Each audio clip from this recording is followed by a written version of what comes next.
Libertad de prensa no es solo poder hablar de lo que uno quiere hablar.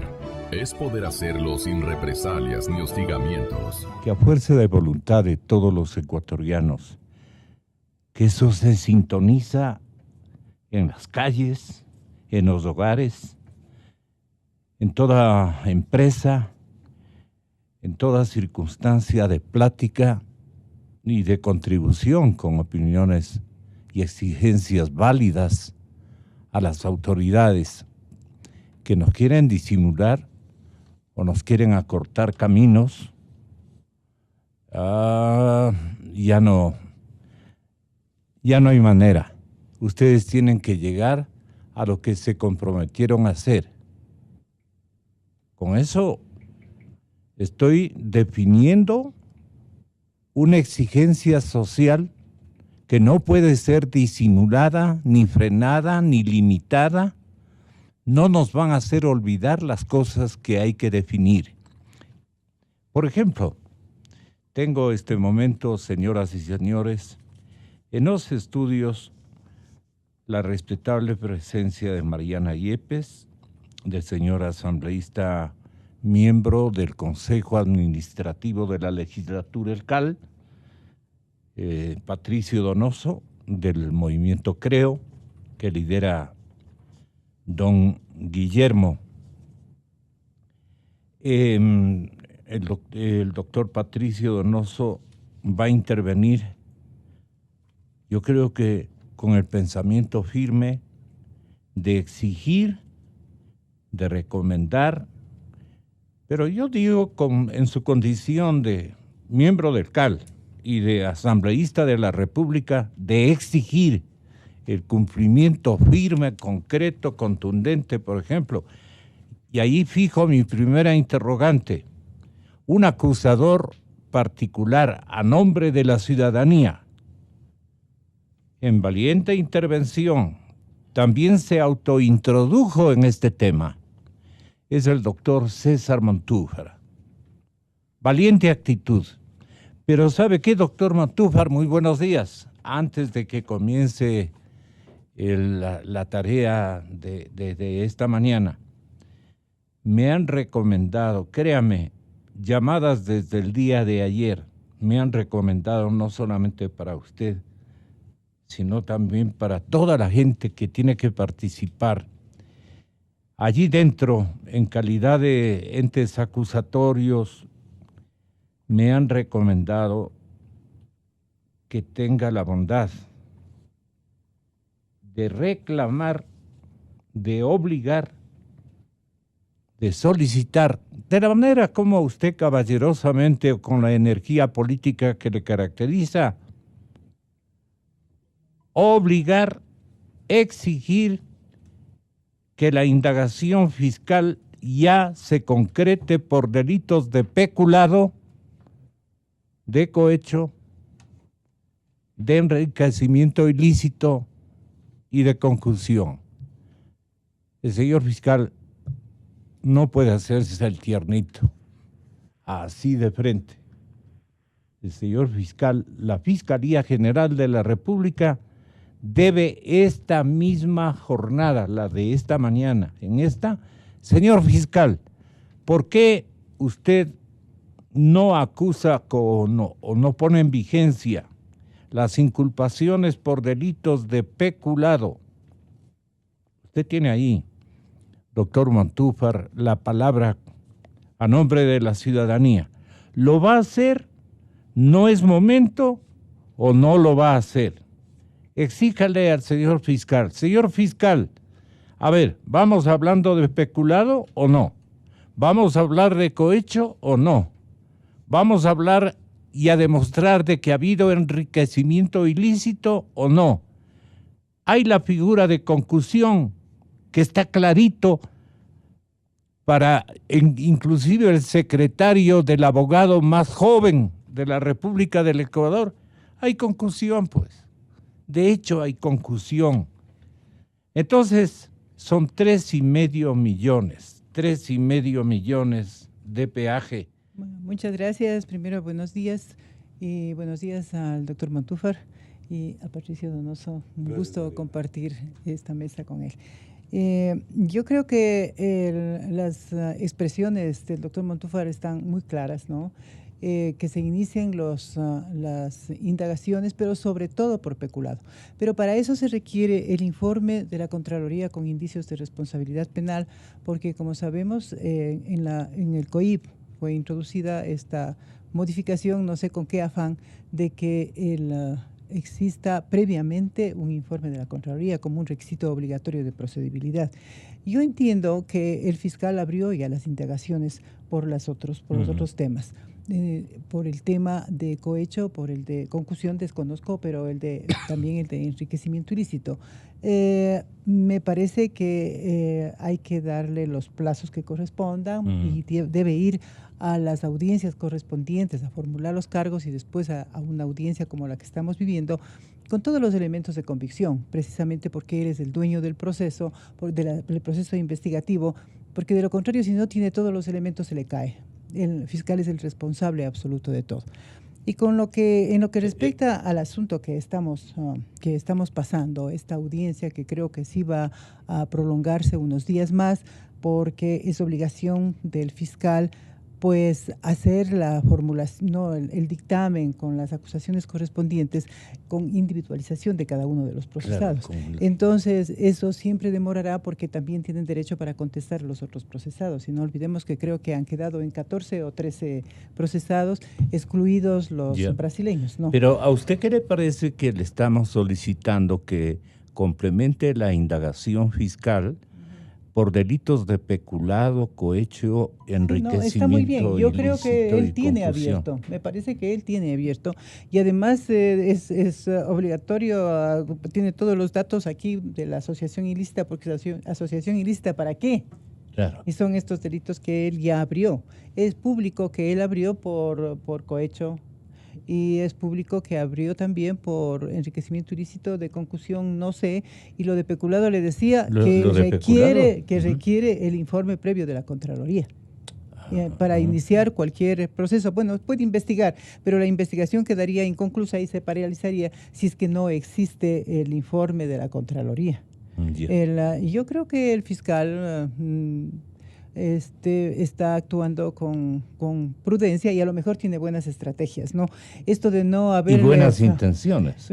Sí, yo creo, ¿no? Porque se le ve que está trabajando y tiene un equipo de fiscales que le están apoyando, pero esta estrategia de no haber presentado su acusación en contra de los 4 brasileños, bueno, yo creo que más bien del primero. ¿Qué le parece eso a usted? Esa estrategia me parece bien, porque y me parece una estrategia inteligente que conduce bien su investigación, porque no olvidemos que en todos los países los miembros de Odebrecht han firmado unos acuerdos de confidencialidad.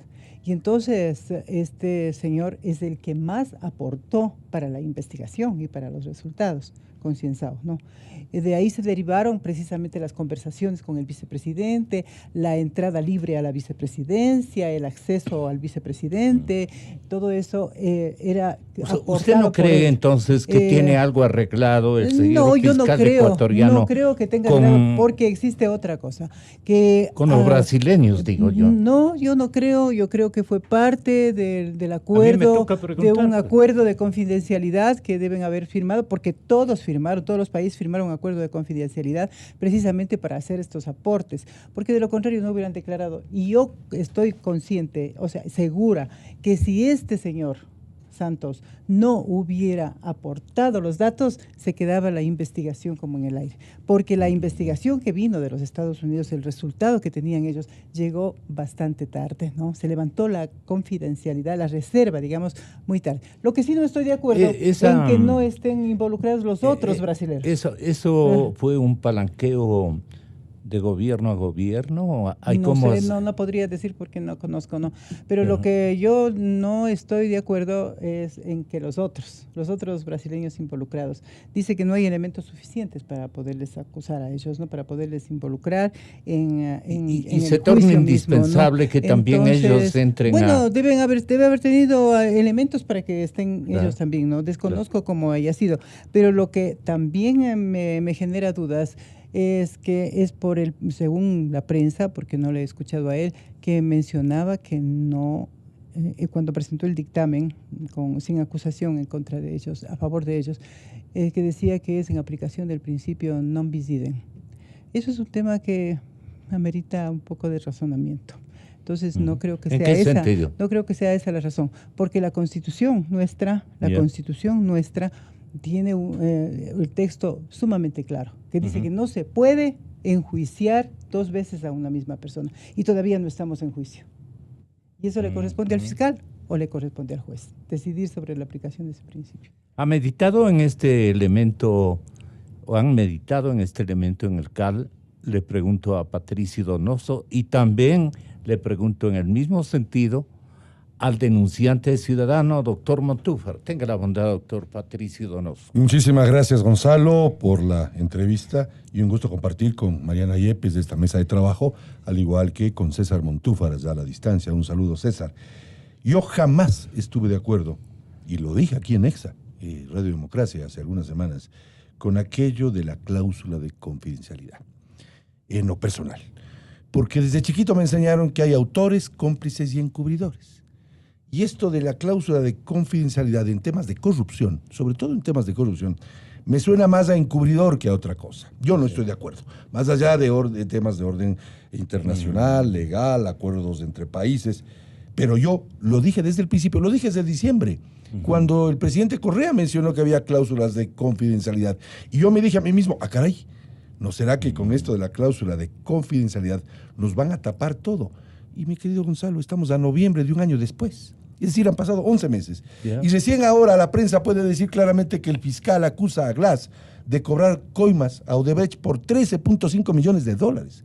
Y que el señor Vidrio es quien es. Y lo sabíamos todos. Yo me acuerdo cuando al principio de este enjambre se decía, ¿qué será Capaya? Y por ahí algún acucioso oficialista, legislador, dijo, ¿qué Capaya? ¿De qué me hablas? Y yo le dije, Capaya significa Carlos Pareja Yanuseli, no te hagas del que no entiendes. Entonces, esto de la cláusula de confidencialidad me aterra, primera cosa. Segunda, y lo dijo Mariana Yepes en gran medida, nadie se asocia ilícitamente para matricular al guau en el colegio. Pues. Quien se asocia ilícitamente lo hace para delinquir. Y hay que averiguar cuál es el delito. Por eso es que, y con razón, hay que averiguar esto del cohecho, enriquecimiento ilícito y peculado. Lo vengo diciendo desde hace meses. Sí. Es más, desde hace meses, dos meses, yo tengo buena memoria. Concusión. Y concusión me faltó. Sí. Desde hace meses hemos pedido, me parece que son ya 8 semanas, que el movimiento Creo, al cual con orgullo me pertenezco, pedimos formalmente la renuncia del señor Glass, la renuncia, porque eso le hubiese facilitado al país que ya hubiésemos volteado la página y estaríamos hablando de proyectos de ley que activen la producción, inversiones, tratados bilaterales de inversión, tratados comerciales, generación de un marco laboral más justo, en fin, pero no. No hay noticiero, y usted es un acucioso periodista de tantos años, Gonzalo, pero no hay noticiero alguno de radio o televisión que no ocupe las primeras 5 noticias con respecto al señor Glass y su combo. No existe. Usted coja cualquier canal de televisión, coja cualquier radio, y en el suyo, en su programa, siempre está, desde hace meses, el tema Glass, porque hay un clamor nacional a que se haga una cirugía mayor a la corrupción, como dijo Lenín Moreno el 24 de mayo. Pero yo también voy a repetir una frase, y 1000 disculpas a aquellos que ya me han escuchado, pero lo voy a repetir hasta el cansancio, que no nos roben el bisturí y el estilete bien afilados para hacer los cortes que ha menester, a fin de que se haga esa cirugía mayor a la corrupción. Y parte del corte que deberá hacer ese bisturí se va a dar la próxima semana, el CAL. Y yo soy miembro del CAL, como ¿Y ahí opositor. cómo ves las posibilidades? Yo tengo la convicción, y lo dije hace pocas semanas aquí en EXA, tengo la convicción de que 2 errores no hacen un acierto. El 18 de julio pedimos formalmente al CAL el juicio político al señor Glass. Perdimos 5 votos contra 2. Yo, 4 semanas más tarde, el 15 de agosto, pedí que se reversara en el CAL el archivo del juicio del señor Glass. Perdí esta vez ya 4-2, no 5-2. Y hoy espero que no se vuelva a dar un error, porque no hay derecho de que el mal espíritu de cuerpo sirva para evitar que se hagan los cortes necesarios en la cirugía mayor a la corrupción. Solo hay 3 caminos. O renuncia el señor Glass, que le estamos pidiendo desde hace 2 meses, para que el país voltee la página, como decía hace pocos minutos, y sobre todo para que el señor se defienda, donde corresponde, en el área penal. Segundo, el juicio político. Y tercero, si en el juicio político avanza lentamente, porque la Corte Constitucional, que es a donde debe ir el juicio político, se demora, resulta que esa Corte Constitucional nos está debiendo muchísimo. Y nosotros pedimos que hace años, después de que el 4 de junio del 2013, yo tengo buena memoria, 14 de junio, perdón, del 2013 se aprobase la absurda y perversa ley de comunicación, pedimos que se declare la inconstitucionalidad de la misma. Hago esta pequeña digresión con su veña Gonzalo. Y resulta que se demoraron 13 meses, 4 meses más que un parto normal. Se demoraron en decirnos, adiós, se ha sido constitucional, cuando todos sabemos que es perversa una ley que castiga a los medios de comunicación, no por lo que dicen, sino por lo que dejaron de decir, por lo que dejaron de publicar. Y sigo con esta pequeña digresión. ¿Por qué no? ¿Cómo se permitió que el señor Ochoa sancione a varios medios de comunicación? Porque no replicaron la perversa noticia de un periódico argentino llamado Periódico 12, de una kirchnerista que acusaba de barbaridad y media al señor Guillermo Lasso en plena campaña. Y una semana más tarde, la revista Vistazo publicaba en su titular, ¿por qué no cae Maduro? Y el Telégrafo no replicó. Y resulta que el señor Ochoa se hizo el loto en el tema de Maduro y sí sancionó a varios medios de comunicación porque no replicaron una perversa noticia venida desde la Argentina cuando la revista Vistazo es ecuatoriana. Entonces, frente a ello, la Corte Constitucional... Qué bueno que no se haya olvidado. No, yo tengo buena memoria, hemos defendido. Es más, déjeme decirle algo, no hay mejor aliado de un gobierno honesto que una prensa libre e investigativa. Yo no me enteré, pues, Gonzalo, del Gran Hermano y el Tragacheques y el señor Dusag y el primo Delgado, porque me contó un primo. No, me enteré porque me contó la prensa libre e investigativa. Me enteré porque ustedes hicieron buen trabajo. Y termino esta partida con esto. Y el 3 de diciembre, tengo buena memoria, del 2015, se constitucionalizó a través de una enmienda una ley, es decir, se hizo al revés. Y la doctora Mariana Yepes sabe perfectamente, y la opinión pública que me escucha, que existe la pirámide de Kelsen, pues primero está la Constitución, luego las leyes, reglamentos, en fin. Pero aquí en el Ecuador, durante 10 años, esa pirámide de Kelsen fue cambiada y primero estaba la sabatina, después las leyes, reglamentos y al final la Constitución. Y resulta que se le declaró en esas enmiendas a la Constitución a la comunicación como servicio público, como que fuese agua potable, luz eléctrica o alcantarillado, cuando es un derecho humano, no suyo, Gonzalo Rosero, mío como ciudadano. Yo puedo leer lo que me parezca, ver el canal de televisión que me parezca y escuchar la emisora que me parezca, pero no, nos metieron, usted recordará en los canales incautados del 8 de julio del 2008, tengo buena memoria, se incautaron los medios de comunicación y se dijo que en 6 meses estarían en manos privadas. Yo soy quiteño y decíamos, Kirchner, pasaron 6 meses y naranjas tibias. Y resulta ser que esos medios de comunicación, me acuerdo, pasaban partidos de fútbol y la propaganda que decía, me permite poner una voz como locutor. Presidencia de la República informa el tiempo de juego. Eso pasaba en los partidos de fútbol, con uso y abuso de los medios públicos. Entonces, frente a ello, no hay más que hacer cirugía mayor a la corrupción. Usted pone el dedo en los medios de comunicación y vea lo que está pasando. Usted pone un dedo en la refinería del Pacífico, que a propósito el señor Glass el 24 de mayo, en mi presencia, yo estuve ahí como legislador, dijo, veo y avisoro una gran refinería del Pacífico. No, señor Glass, no existe la refinería del Pacífico. Lo que existe es el terreno del Aromo, que aplanarlo costó $1.200 millones. La bicoca de $1.200 millones. Es harta plata que casi no entra en la mente nuestra. Y no pasó nada. Y cuando va a la refinería de Esmeraldas en su repotenciación, se gastaron $2.200 millones. ¿Sabe usted, ciudadano que me está escuchando a través de Democracia, lo que es $1 millón? Es harta plata. Imagínense lo que son. $2.200 millones. Y resulta que por ahí alguien dice, no ha pasado nada. No, señor, esa corrupción tiene que ser, amerita una cirugía mayor a la resolución. Termino con esto. Si se logra no renuncia. Perdone, Capaya ya debe haber agregado algunos elementos más en esta antevíspera, que en 2 jornadas, Sí. la antevíspera y ayer, parece que el doctor Zambrano algo podría decirnos. Vamos a ver si conectamos con él en breves instantes. Perfecto. Pero ¿por qué él tiene, qué corona tiene, dicen, para que se defienda como vicepresidente? Cuando ya las cosas están abiertamente demostradas de que hay toda esta serie probada de peculado, Ujú. de cohecho. Lo ha manifestado el mismísimo señor fiscal. Bueno, de peculado no creo que haya manifestado. Cuando dice que ha recibido coimas, estamos hablando de otro tipo de delito que ya ha abierto una indagación y esperemos que eso camine.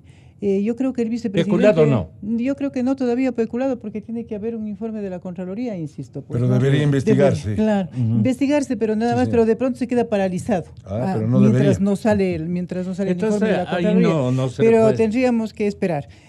Yo quisiera solamente mencionar este tema del vicepresidente, que yo creo que está demostrando una falta de sensibilidad con su propia dignidad que tiene, ¿no? Porque ya debió haber renunciado. ¿El qué está esperando? ¿Qué está esperando? Que le condenen, que señalen una sentencia. Y yo no creo que esto sea Creo reversible. que es el señor Este- presidente Correa, Ajá.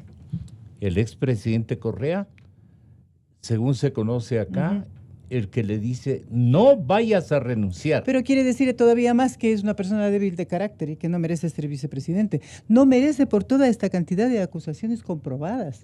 Y entonces es una vergüenza Pero para ¿qué- el país y para él ¿Qué que continúe presupuesto ahí. elabora Correa para que le diga Eso no si podría, es que no podría yo decir qué es especular? lo que exactamente. No. Nunca entendí lo que quería el presidente Correa. No El entendí. expresidente. Yo nunca entendí porque decía una cosa, después decía otra. Yo no entendí mucho. Quizás mantenerse siempre en el poder, ¿no? Entonces, eso es lo único que le comprendí. beneficia le cambio la pregunta, ¿le beneficia mantenerse como vicepresidente No para le defenderse? beneficia. No le beneficia porque cada vez cae más. Porque el hecho de que esté acusado ya por el fiscal, eso es irreversible. Lo que viene después es una decisión judicial del doctor Jurado en el sentido de que pasa a la audiencia de juicio. Ya. Y con una acusación con tantos elementos que tiene el doctor Vaca y que va a presentarlo como prueba en la audiencia de juicio, lo que le vendrá será una sentencia condenatoria. ¿Qué está esperando? Como le decía, es una vergüenza para él y para el país ¿Qué tener un supone usted vicepresidente de esa naturaleza. le comprometerá o le ofrecerá Correa a Glass? Pero ¿qué le podría ofrecer ahora? ¿Qué le podría ofrecer si él ya no es En presidente? términos tal vez jurídicos, Pero es que sino yo de manejo institucional, de estrategia política jurídica tal vez. pero bajo el sacrificio de su propia dignidad, porque yo creo que él está perdiendo muchísimo, ¿no? Aparte de lo que aquí mencionó Patricio, de que la ciudadanía entera ya quiere una definición en esto para que la Asamblea se preocupe de otros temas Claro. que son Así es. importantes para el destino del país. Y allí el señor presidente actual no debe hacer también un esfuerzo En de insistir para que... exigencia jurídica, legal, constitucional, más que todo, para que esta cosa termine. Bueno, de exigencia jurídica ante el sector justicia no creo que lo vaya a hacer, porque él declaró abiertamente que jamás va a intervenir. Pero sí. tal vez podría hablar con... Pero en reclamo a un derecho en que... la asamblea, ¿no? Claro. Quizá a las personas que son adeptas a él, que le respaldan, podría ser para llegar a un juicio político. ¿Y Pero yo cómo creo que entiende? debería evitarse el juicio político del ¿Cómo vicepresidente. entiende que en el CAL dicen somos 7? Ujú. 5 que votan uniformemente. ¿Quién sabe ahora? Yo Podría creo. ser. Y 2 que hemos comprometido una disciplina férrea a mantenernos. También puede haber dudas en ese sentido. En política todo puede pasar, pues no. En política se ha visto cosas increíbles. Pero lo que yo le digo es, ¿qué tiene el señor presidente de la República actual que pueda beneficiar a que se ordene la institucionalidad ecuatoriana con una sola acción o decisión de parte del señor presidente Lenín Moreno. Yo recuerdo cuando Lenín Moreno textualmente dijo que pueden, todos los ecuatorianos, es más, deben denunciar casos de corrupción que lleguen a su conocimiento sin el temor de ser perseguidos, porque hasta la fecha o hasta el gobierno anterior estaban sancionándose aquellos que denunciaban la corrupción y no los complicaban judicialmente a los corruptos, sino a los denunciantes. Cuando Lenín Moreno dijo que no va a haber persecución a los denunciantes y ha cumplido en eso, ya es bastante señal. Pero concuerdo con Mariana Yepes desde el punto de vista jurídico de que no puede entrometerse, como decimos los quiteños, en el área judicial.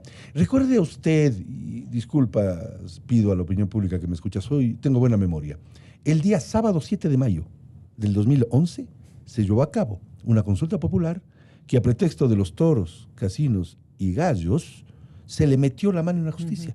Allí se consolidó aquello de hacer lo que le venía en gana a la justicia con respecto al denunciante, con respecto... Ahí vinieron los temas de los 10 de Luluncoto, Fernando Villavicencio. A Clever Jiménez le quitaron su calidad de legislador. Hubieron abusos garrafales. Pero mire, existe la figura de la inmunidad parlamentaria. Se le quitó, no le levantaron. Aún más, y esto es gravísimo, Gonzalo, les tomaba 10 minutos levantar la inmunidad parlamentaria de Clever Jiménez, porque tenían la mayoría y la siguen teniendo, pero no lo hicieron. ¿Qué fue? Para demostrar poder, para demostrar ese poder todopoderoso, y no le levantaron la inmunidad y lo destituyeron. Esa metida de la mano en la justicia, yo recuerdo que comentaba aquí en Extra en aquel entonces, que para que el toro no muera en plaza, bastaba una regulación municipal. Que para que no existan casinos, bastaba una regulación del Ministerio de Turismo. Pero se mandaron una consulta popular. Y ahora tienen la opinión de que no debe hacerse la consulta popular cuando se quiere eliminar la reelección indefinida, cuando se quiere botar al cesto de la basura la perversa ley de plusvalía que ha liquidado el ahorro de la familia ecuatoriana. Yo me acuerdo del gran argumento, ¿sabe cuál fue, Gonzalo? Con respecto a la ley de plusvalía, una pequeña digresión, que los pobres no pagan impuestos. Ah, caray, el pobre quiere dejar de serlo. Es decir, era determinar de por vida que el pobre ha de seguir siéndolo. Absurdo, todos los absurdos. Hay una frase que quiero decirla con fortaleza. Nadie en su sano juicio puede suponer que un hombre, un funcionario público que tiene responsabilidades penales y está preso, no tenga responsabilidad política. Pero es que eso no le entra en la cabeza a nadie, pues. Si alguien tiene responsabilidad penal a tal punto que está preso, a tal punto que está enjuiciado, y no tiene responsabilidad política, ah, caray. Por eso es que yo tengo la convicción de que el CAL la próxima semana, obviamente con mi voto a favor, y espero que otros más, se inicie el juicio político al señor Glass, pase a la Corte Constitucional. ¿Usted es escéptica, Marianita? Solo termino con esto. Y breve, como decimos los quiteños, breve, la Corte Constitucional despache esto, que no se me vengan a demorar más, porque la cirugía mayor tiene que hacerse ya. ¿De qué barrio es usted? Yo de la Floresta, mi estimado Gonzalo, quiteño de cepa, sobrino del ex alcalde de Quito, Pepe Chiriboga, Pepe Parches, mi tío, que fue alcalde de Quito 2 veces, que construyó el Estadio Olímpico Atahualpa, que construyó el Coliseo Julio César Hidalgo, que hizo el Mercado Central. Pues de ahí viene mi cepa, más allá de mi padre, por supuesto, mi cepa política. Poquito populista también. Bastante, pero bueno. Más que populista, amigable, con extraordinario alcalde Pepe Chiriboga. Le felicito por, con razón más bien, razón, acepte con razón.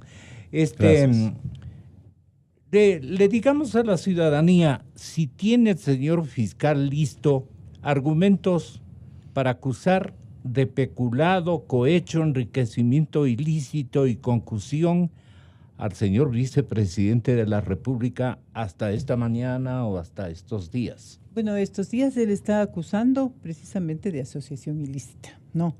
Y él ya menciona, y he visto en los medios de comunicación, que uno de sus elementos de configuración del delito de asociación ilícita, porque esta asociación ilícita no es solamente reunirse, porque eso sería lo de menos, tiene una finalidad, cometer delitos, ¿no? Y entonces, ¿cuáles son esos delitos? Y el propio fiscal menciona que ha recibido coimas, que ha recibido 13,5 millones, me parece, a través de su tío. O sea, su tío era como el mensajero, y eso es obvio, apenas vimos las noticias, todos sabíamos, por lo menos los que no estamos o están en la oposición o no estamos en la política, mirando con imparcialidad todas las noticias y los hechos que han sucedido, sabíamos que el señor Rivera no podía ir por su propia cuenta, que no contaba con la respetabilidad, con el respaldo de alguien. ¿Quién le va a recibir? ¿Qué gobierno le va a recibir a él diciendo yo soy la persona que puedo conseguir? Así cualquiera puede conseguir, ¿no? ¿Qué tal si nosotros nos presentamos así también? Y empezamos a recibir el dinero. Van a creer que uno es loco, pues, ¿no te parece? Entonces, no, ya sabíamos que era eso, de manera que él era el intermediario del cometimiento de ese delito. Y la cabeza era Glass, el organizador de este tema, ¿no? Entonces, yo creo que sí tiene elementos y lo va a hacer próximamente, sino que ahora está embarcado en este tema que hay que salir y hay que salir bien. Y con respecto al vicepresidente actual, yo creo que debe él tener ejemplos de autoridades políticas de otros países de izquierda, que han tenido la gran sensibilidad de renunciar por cosas menores, como el vicepresidente del Uruguay. Claro, que era el protegido de Mujica y de la señora. Tanto que sufrieron muchísimo el momento que él tuvo que salir. Por $4,500 renunció. Exactamente. Yo lo único que quiero agregar es que aquí se le tomó la declaración como testigo protegido. Yo pienso que era un testigo protegido. ¿Para qué le involucraron como procesado, como a concienciado? Era un testigo protegido que estaba dando toda la información. En el Perú se le está investigando a Marcelo Odebrecht. Aquí nunca se ha pensado en investigar a Marcelo Odebrecht, sino a un funcionario que no tiene la categoría, que será segunda, de tercera, no sé, Santos, no sé la estructura de la compañía, pero de todas formas él era un superintendente para Ecuador o algo por el estilo. Pero Marcelo Odebrecht es el dueño de todo, pues, él es el jefe, y en el Perú le están investigando sobre eso, pero de seguro está también dentro de un convenio de confidencialidad, porque de lo contrario no sueltan la verdad. Y convenio de cooperación. Sí, de cooperación y de confidencialidad. Claro. Lo que pasa es que nosotros tenemos en nuestro código también, en el COIF, la confidencialidad. Claro. Y en el asunto de Carlos Pareja Yanuseli, obra ese convenio, ese acuerdo que firmaron, por eso es que está declarando bajo estrictas medidas de seguridad, debe estar cooperando, ¿no? Debe estar cooperando, me imagino. Bien, entonces yo creo que sí debería irse la investigación, la colaboración, de pedirle también al señor Marcelo Odebrecht. Usted, señor presidente, ¿escuchó lo que dijeron esta mañana en Radio Democracia? El señor presidente tiene que recordar este comprometimiento con la prensa libre. Necesito su ayuda para poder cumplir con mi promesa de cirugía mayor a la corrupción. He instruido a todos los ministros y ministras, así como a las secretarías de Estado, que pongan de manifiesto todas las irregularidades, que son muchas, y que de no hacerlo, que presenten inmediatamente su renuncia. A los medios de comunicación, tanto públicos como privados, les pido que ejerzan su libertad de expresión, que ejerzan su derecho y la obligación que tienen de denunciar cualquier ilegalidad o indicio de ella, cualquier acto de corrupción o indicio de él, para derivarlos, por supuesto, a las instancias competentes. Muchísimas gracias por la presencia. Solo un comentario pequeñito. Yo decía hace pocos días aquí en esta emisora que cuando el juicio se dé, le voy a hacer 2 preguntas al señor Glass, solo 2. La primera, todos los legisladores van a hacer sus preguntas. La primera, ¿es cierto que usted se reunió con brasileños de Odebrecht? La respuesta va a ser sí. Y la segunda, oiga, nunca nadie le dijo, vice, estuve ayer con su tío, o la semana pasada me llamó su tío, o hace un mes estuve con su tío. Porque si yo me topo con una prima de Mariana Yepes en el cine, o en el fútbol, o en el teatro, seguro cuando le vea le voy a decir, oye Mariana, tu prima Fabiola te mandó a saludar. Pero aquí resulta que nadie le mandó a saludar. Nadie, nunca se enteró el señor Glass que su tío Rivera andaba en lo que andaba. Eso es imposible y esas 2